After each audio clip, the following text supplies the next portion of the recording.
मैंने जो है मैं जिस एकेडमी से आती हूँ ना वहाँ मैंने रियल चक दे इंडिया गर्ल्स देखी हैं, तो हमने भी उनको देख के ही सीखा है। So they were my inspiration and still they are my inspiration. কনিষ্ঠতম হকি প্লেয়ার হিসেবে তার ঝুলিতে একাধিক রেকর্ড রয়েছে, সেখান থেকে আজ তিনি দেশের অধিনায়িকা। আমরা কথা বলছি রানী রামপালের সঙ্গে, আমরা তাকে পেয়ে গেছি আমাদের সঙ্গে, আমরা তার সঙ্গে কথা বলে নেব। রানী जी, आपका स्वागत है संवाद प्रतिदिन .in में। आप कैसे हैं? आप बिल्कुल ठीक है, आप कैसे ट्रेनिंग हो? एकदम ठीक है। ट्रेनिंग कैसा चल रहा है?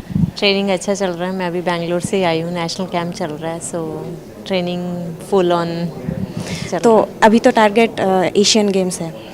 बिल्कुल, अभी हमारा मेजर टूर्नामेंट तो एशियन गेम्स हैं, बिकॉज हमारा ओलंपिक क्वालिफिकेशन होता है एशियन गेम्स में। अगर हम एशियन गेम्स गोल्ड जीतते हैं तो हम सीधा ओलंपिक्स के लिए क्वालिफाई होते हैं। सो मेन टारगेट अभी वही है हमारा फोकस। तो इस बार तो आपने मतलब टोक्यो ओलंपिक में आप लोगों ने बहुत अच्छा परफॉर्म किया, आप लोग सराहे गए पूरे देश में। तो उसके बाद में वुमेंस हॉकी में कुछ चेंजेस आए, मतलब आप लोगों को कुछ पता चला कि ऐसा कुछ प्रोमिनेंट चेंज आया है? सबसे बड़ा चेंज तो टोक्यो में आया था कि जब लोगों ने हॉकी वुमेंस हॉकी देखना शुरू किया था, स्पेशली क्वार्टर फाइनल्स के बाद, तो एंड उसके बाद स्पेशली गर्ल्स ने हॉकी जो है इंडिया में ज़्यादा गर्ल्स ने हॉकी खेलना शुरू किया। So that was a big change जो हम चाहते थे कि ऐसा हो कि ज़्यादा से ज़्यादा लड़कियां हॉकी खेलें कंट्री में। एंड अभी जो है धीरे धीरे और भी ज़्यादा लड़कियों को लगता है कि शायद हम भी ओलंपिक्स खेल सकते हैं, हम भी ओलंपिक्स में मेडल। सो वो बिलीव जो है वो लड़कियों में आया। So that is I think prominent change हमने जो देखा है कंट्री में ना। एक वक्त ऐसा था जब हमने सुना है कि आपको दूध में पानी मिला के पीना पड़ता था। उसके बाद 250 से ज़्यादा मैचेस, कैसा लगता है? मतलब ऐसा होता है ना कि ड्रीम्स कम ट्रू, ऐसा कैसा फील होता है अभी आके? बिल्कुल मैम, था ऐसा टाइम लाइक जब हमें शायद 3 टाइम में से अगर हमें 2 टाइम खाना मिल जाए तो हम बहुत खुश हो जाते थे कि आज हमें 2 टाइम खाना मिल गया, क्योंकि ऐसा रहता था कि पता नहीं एक टाइम का खाना खाने के बाद कि नेक्स्ट टाइम खाना पता नहीं कहाँ से मिलेगा। बिकॉज मेरे father was the only one की जो कमाते थे, एंड मेरे फादर सिर्फ दिन में 80 रुपये कमाते थे, और वो भी ऐसा नहीं कि डेली कमाएंगे, एक दिन कमा लिया तो ज़रूरी नहीं है कल भी कमाएंगे। And we have a family of 7 members, तो बहुत डिफ़िकल्ट था। बट एक पैशन था अंदर ना, सिर्फ इसी चीज़ का कि कुछ चेंज करना है, लाइक ये लाइफ में कुछ चेंज करना है, अपने लिए चेंज करना है, पेरेंट्स के लिए कुछ लाइफ चेंज करनी है। तो देन यही था कि कोई बात नहीं, मेहनत करके बहुत कुछ चेंज किया जा सकता है। एंड धीरे धीरे बस मेहनत की, लाइफ में जुनून रखा कि हम कुछ कर सकते हैं, एंड कभी ज़िंदगी में गिव अप नहीं किया कि हालातों से जूझ के हम गिव अप कर देते हैं ना कि हमें ये नहीं मिल रहा, वो नहीं मिल रहा। बिकॉज़ जब आप दिल से मेहनत करते हो, ईमानदारी से मेहनत करते हो ना, देन डेफिनेटली भगवान आपको हेल्प करते हैं, लेकिन लोग भी आपको कहीं ना कहीं रास्ते में मिल जाते हैं ऐसे जो आपको हेल्प करने लग जाते हैं। सो मेरे केस में भी ऐसे ही था। मेरे कोच काफ़ी अच्छे थे कि उन्होंने मुझे स्टार्टिंग से बहुत हेल्प किया, लाइक उनका बिलीव था कि तू कुछ कर सकती है लाइफ में। सो एंड देन धीरे धीरे कब फर्स्ट मैच से 250 मैच तक पहुंच गए तो पता ही नहीं चला। सिर्फ यही था कि कुछ करना है लाइफ में ना। एक टारगेट अचीव किया, उसके बाद सेकंड कुछ डिसाइड किया कि अभी ये अचीव करना है। एंड ऑफ कोर्स भगवान की बहुत मेहर रही है। So I am thankful to God कि हमेशा वो हिम्मत दी वो एक बैटल लड़ने के लिए लाइफ में। बहुत छोटी उम्र से आपने शुरू किया है, क्योंकि आप ही यंगेस्ट प्लेयर हो जिसके पास बहुत सारा रिकॉर्ड है एज यंगेस्ट प्लेयर। तो पहले से ही ऐसा ही सोचा था कि आप मुझे स्ट्राइकर ही बनना है, हॉकी खेलना है, ऐसा कुछ सोचा था?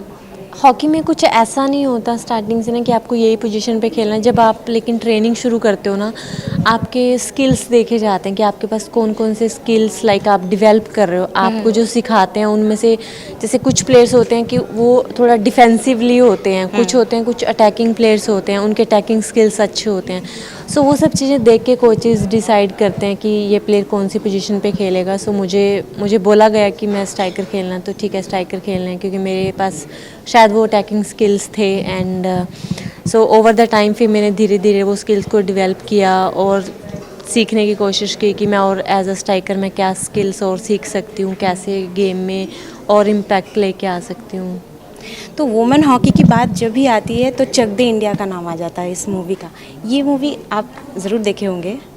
बिल्कुल देखे हैं चक दे इंडिया मूवी, एंड उस मूवी से आई थिंक लोगों में काफ़ी अवेयरनेस भी आई है हॉकी के बारे में, वुमेंस हॉकी के बारे में। बट आई थिंक मैंने जो है, मैं जिस एकेडमी से आती हूँ ना, वहाँ मैंने रियल चक दे इंडिया गर्ल्स देखी हैं। लाइक मैं शाहबाद हॉकी एकेडमी से आती हूँ, जो इंडिया की one of the best women hockey academy रही है, जहाँ से अबव 60 गर्ल्स इंडिया को रिप्रेजेंट कर चुकी हैं अभी तक ना, एक छोटे से गांव से। एंड जो उस मूवी में दिखाया गया था, वो लड़कियां सब, आई थिंक वो वर्ल्ड कप की स्टोरी दिखाई गई थी। जब मैंने शुरू किया 2006 वर्ल्ड कप में, हमारी एकेडमी से 8 लड़कियां खेल रही थी इंडियन टीम में। सो हमने वो रियल चक द गर्ल्स देखी हैं कि लाइक उन्होंने लाइफ में क्या किया है रियलिटी में। सो हमने भी उनको देख के ही सीखा है। So they were my inspiration and still they are my inspiration and my idols. So I think उन्होंने जो एग्जाम्पल सेट किए थे उस टाइम पे, हमने उनको देख के खेलना शुरू किया, and I am still thankful to them कि दे इंस्पायर अस। तो मूवी की बात जहाँ हो रही है, आप भी चाहते हैं कि आपके ऊपर मूवी बने, बायोपिक बने आपका? पता नहीं, कुछ सोचा नहीं, मतलब उसके लिए मतलब ना चाहते भी तो होंगे कि हाँ, अगर हो तो हाँ, अच्छा अगर होगा। होगा तो डेफिनेटली अच्छा होगा, लाइक वुमेंस हॉकी के लिए अच्छा होगा। बट पता नहीं, मैंने कभी उसके लिए कुछ सोचा नहीं है। नहीं, अगर हो तो क्या चाहते हैं, कौन वो रोल प्ले करे आपका role as captain? I think Deepika और पादुकोण, और maybe Alia Bhatt. Okay.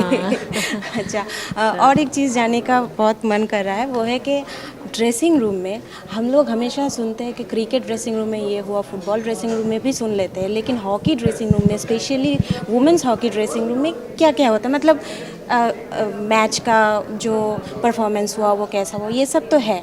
इसके अलावा मतलब वो वाला मूवी देखा, ये वाला मेकअप ठीक लग रहा है, ऐसा कुछ होता है क्या?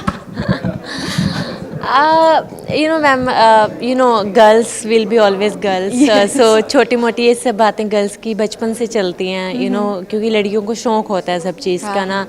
लाइक कुछ प्लेयर्स को शौक होता है कि नेल पेंट्स का बहुत शौक होता है, एंड देन चेंजिंग रूम में फॉर एग्जांपल आपने कोई नेल पेंट लगाई है ड्रेस के साथ मैच करके ना, then people try to tease her कि हाँ आज बहुत मैचिंग करके आई है करके। किसी ने हेयर बैंड सेम डाला है, देन पीपल आर कि हाँ मुझे दे दे हेयर बैंड, ऐसे करके ना। वो सब चीज़ें रहती हैं एंड होनी भी चाहिए, I think, because that's why we are girls. And बाकी सब लाइक कईयों को डांस करने का बहुत शौक होता है, मैच से पहले अपने आप को चार्ज अप करने के लिए ना। So we play music, and जिसको भी डांस करना है वो डांस करते हैं। And some players like try to be stay quiet and silent because उनको वो फोकस में रहना अच्छा लगता है and all. So it's not कि किसी को फोर्सफुली कुछ नहीं रहता कि तुझे ये करना है, सब कर रहे हैं तो ये करना है करके। जिसको मैच से पहले जिस चीज़ करने में रेडी लगता है वो उसको करने के लिए फ्रीडम रहती है। एंड कुछ प्लेयर्स लाइक आपस में फॉर एग्जांपल शूज़ के लिए, शू लेस के लिए किसी को टीज़ करते रहेंगे कि कोई लाइक अलग अलग शू लेस कोई डाल के गया तो या ये सब चीज़ें चलती रहती हैं। And I think it's good to keep the environment normal ना। Thank you so much. और आप लोगों ने इतना अच्छा परफॉर्म किया, इतना मेडल दिया, उसके लिए भी बहुत शुक्रिया आपको। मेरा शुभ्ररूप बंदोपाध्याय संगे सुलया, संबाद प्रतिदिन.in।